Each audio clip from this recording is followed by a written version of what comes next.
Welcome back to another episode of BC Life. On today's episode, I'm actually going to be talking about several metal detecting permissions that I've done or that I've had over the past few weeks here. Over the past few weeks, I've metal detected several places. I haven't really had too many finds, or in some cases, just not enough video footage. So I figured for the last few metal detecting permissions, I just take all that footage and everything and put it down into one video. Um, that way, it's just a little bit more for a video. I ended up metal detecting at Walnut Lawn Bed and Breakfast. It's a beautiful inn. I've really liked seeing the place. It's a very beautiful. Like I said, it's just beautiful. I ended up finding a few things there, not much. I was actually kind of surprised since it's an older property. I metal detected an 1898 farmhouse. That 1898 farmhouse, I was there before. That's the one up in Dover. Once again, I had a lot of luck there. Didn't find any silver this time around, but I did get some other historical pieces. Very happy. I metal detected a 1960s curb strip. Uh, it was mostly pocket change, but I did get one interesting piece. I got to metal detect a 1900s home. At the time, we didn't know how old the house was. We were out in the country driving. We saw a yard sale. We stopped at the yard sale, looked around. We realized it was an older house, so we talked to the property owners. We wanted to know how old the house was. They didn't know for sure themselves. I didn't really have internet access. I couldn't really go on Zillow or anything to look up the date of the home. Didn't really look at the address either, so I still don't know how old the home was. But I do know from looking at the relics in it, the relics kind of put the place back in, or date the property back to the 1900s. You'll know exactly why here in a second. And then I also metal detected a 1930s curb strip. I only found one good find there. It was a very small curb strip. When I say curb strip, I'm talking about that strip of grass between the road and the sidewalk. Some people get a little confused when I say curb strip. It's just that little strip of grass between the road and the sidewalk. Again, found one good item there. Again, it's just one of those ones where it's like I don't really have enough video footage to make a decent sized YouTube video with that, so, well, here we go.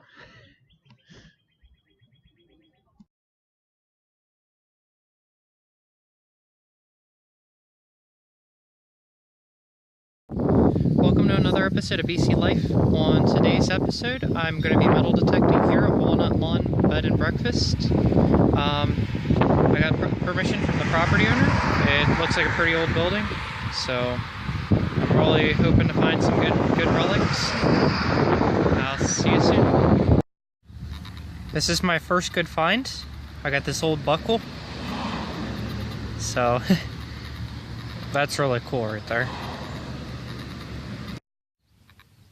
I just dug this copper piece. I'm not really sure what it is. It looks like it's some kind of a clip or something at one time. It has a hole in both sides of it like this. Hopefully once I clean this up it has some kind of marking or and just anything to help identify what this thing is. I haven't got any coins out here yet, but anything's cool.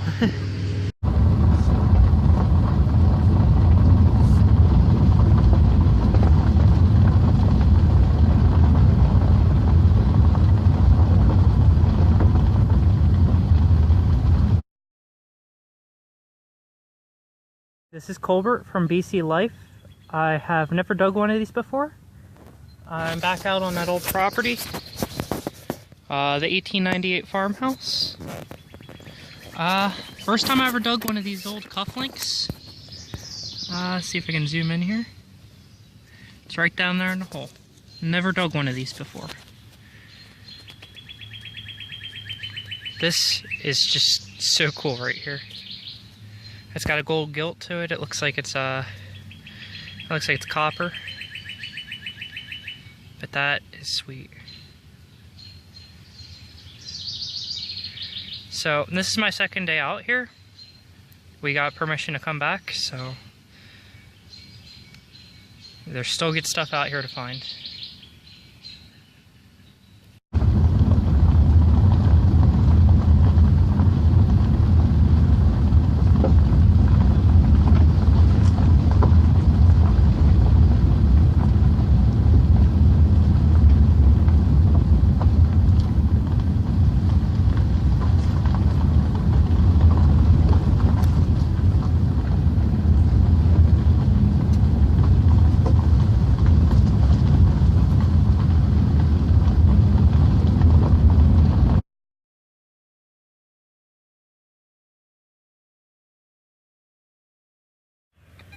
I just dug a really nice sounding signal, and this is what I see in the hole. It looks like an old makeup compact. It appears that's what it is. You can see the old mirror in it and everything. The hinges are kind of busted on it, but that is cool.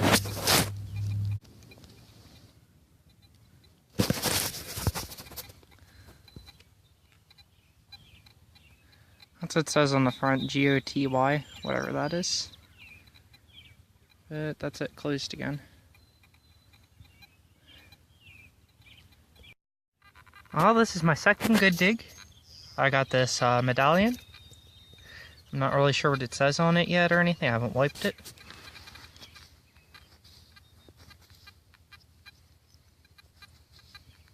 It looks like it's going to be an old insurance tag. It says Auto State Insurance. So that's pretty cool. I don't know too much about this piece. I'm going to be doing more research when I get home. Well, let's keep digging here. Okay, I ended up just digging this. I haven't dug any coins out here yet to date the property, but I have found a 1910 York County, PA dog tax tag. It says paid on it, but that's pretty cool. We didn't know how old this property is. I haven't looked it up on Zillow or anything. I don't really have internet access out here. So this is cool. It's the first relic that really dates the property as being old. So I'm really happy about that. I love old dog tax tags. Newer ones are cool too, but I absolutely love these old ones.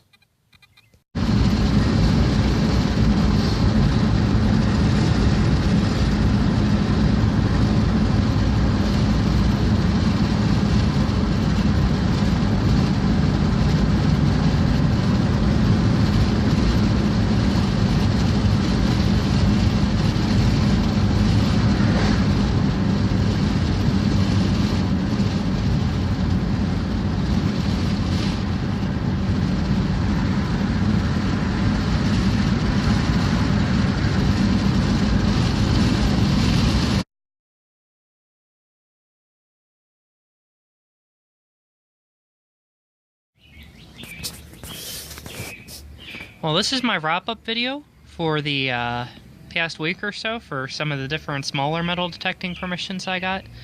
I say smaller because there wasn't really much found at any of them. I didn't really shoot much as far as video goes. Well, this here is from the Walnut Lawn. It's a bed and breakfast. I got this old buckle. Got an old canning jar lid. I was really expecting to find more on this property because of how big it was. I got an old clip. Looks like one of those clips that was maybe used for like a badge or something to clock in or clock out. And I got a newer quarter, a 2005. That was the only coin I found on that property. I metal detected the 1898 farmhouse again. These were our better finds. I got a two 1919 wheat pennies.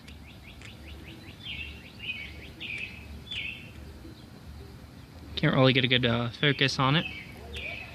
I got two 1925 wheat pennies. I got a 1927 dog license tag.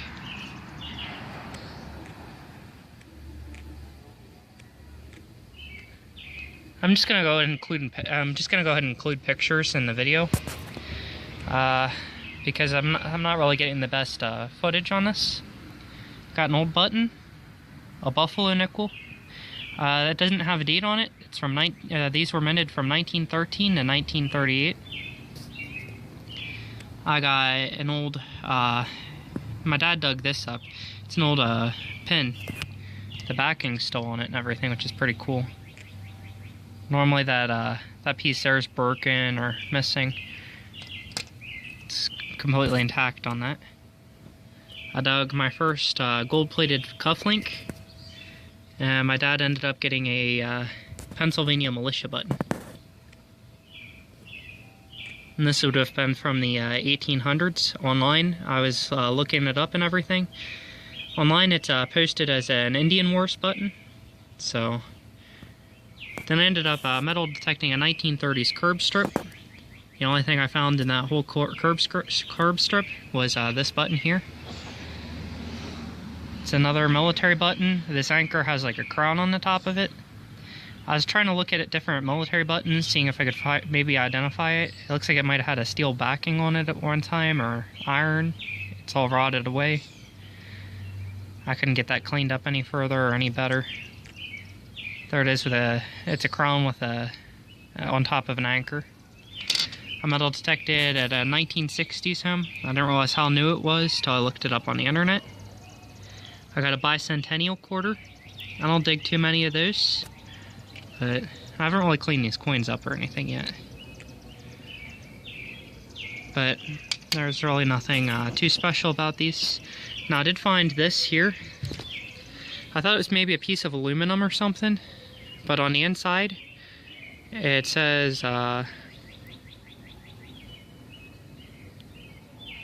tipper. I'm gonna get pictures on this video at the very end. Some close-ups, that way if you see anything and you know what it is, or you want to jump in and comment down below what the stuff is, you can feel free. I'm always willing to learn. I want to learn what some of this stuff is. Not everything I know. Over here, this was a 1900s house, as far as I know. I didn't have internet access there. I didn't really write down the address or anything. We asked the property owners if they knew how old the house was. They said it was old, but they don't know how old. I never wrote the address down. We just started metal detecting once we got permission. My dad dug up this piece here. Oops. He dug up this piece here. It's a solid brass on the back. It's a real decorative piece. It's got a little bit of weight to it. I went back over to where he was digging. I found another piece of it. Not really sure what it came off of. I do know it's solid brass, though. It says it. I got an old makeup compact. Most of the mirror's still there. On the other side, I'll show you. And this is the other piece, but this is it's probably gold plated or silver plated, like brass or copper. I imagine copper. On the other side, it says Goty, G-O-T-Y. I'm actually gonna have to look that one up, see how old that one is. I got a state insurance tag.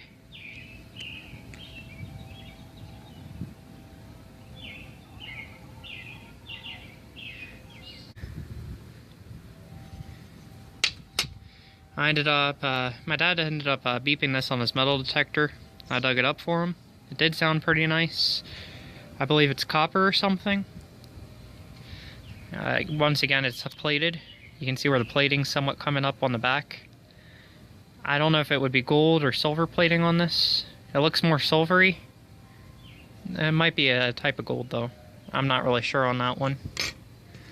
And I ended up getting a 1910 dog tax tag. That's pretty cool. I dug this piece up. Not really sure what this piece is. At first I thought maybe it was some kind of hair piece or something. But looking at this, I'm not really sure what it would be. And I got this old fuse. On the bottom it says 15. That actually focused pretty good. It says Pyrex, GE & Co. USA. I'm guessing GE's General Electric. I might be wrong on that, but it sounds right. So, overall, these are my favorite finds. I got the 1910 dog tax tag. I got the 1927 dog tax tag. And Karen, she's another YouTuber, Karen Dietz. She ended up digging up it's a 1908 It's a presidential election tag. The very first name was Brian. Then in the middle it said 1908, and on the bottom it said Kern, K-E-R-N. Well, it turns out they were actually running, or Brian was actually running against Taft back in 1908 during the presidential elections. If they would have won the election, or if they would have won and became president, Brian would have been the president and Kern would have been the vice president. So I think that was one of the most interesting historical pieces there, as well as that dog tag. Everything else is cool, but I really like those old tags. They really dated the property back into the 1900s, the early 1900s. Anything that can date the property is pretty cool. I also love stuff that predates the property, but I didn't get any coins on that property. The whole time I was there, no coins. Oh, no, I'm lying. I got a 78. But nothing older. Nothing brand new either. 78 was my newest, oldest. Just the whole thing. It's just, there were 3 of us out there metal detecting, and that's all we could get. So, I also found some other little odds and ends, but a lot of it's not really... This is the best of the best. This is the best of the best for what we found. Well, as always, thank you for tuning in. Please like, please subscribe. Please leave any comments down in the comment section. If you know what any of the stuff is that I mentioned and I didn't know what it was, please let me know down in the comment section. I'm always willing to learn. I always want to learn more. That's part of the reason I love metal detecting. You find so much and you don't always know what everything is. So it's just so cool to learn a little bit more about our American history here, and it's just one of those things I'm always out to do.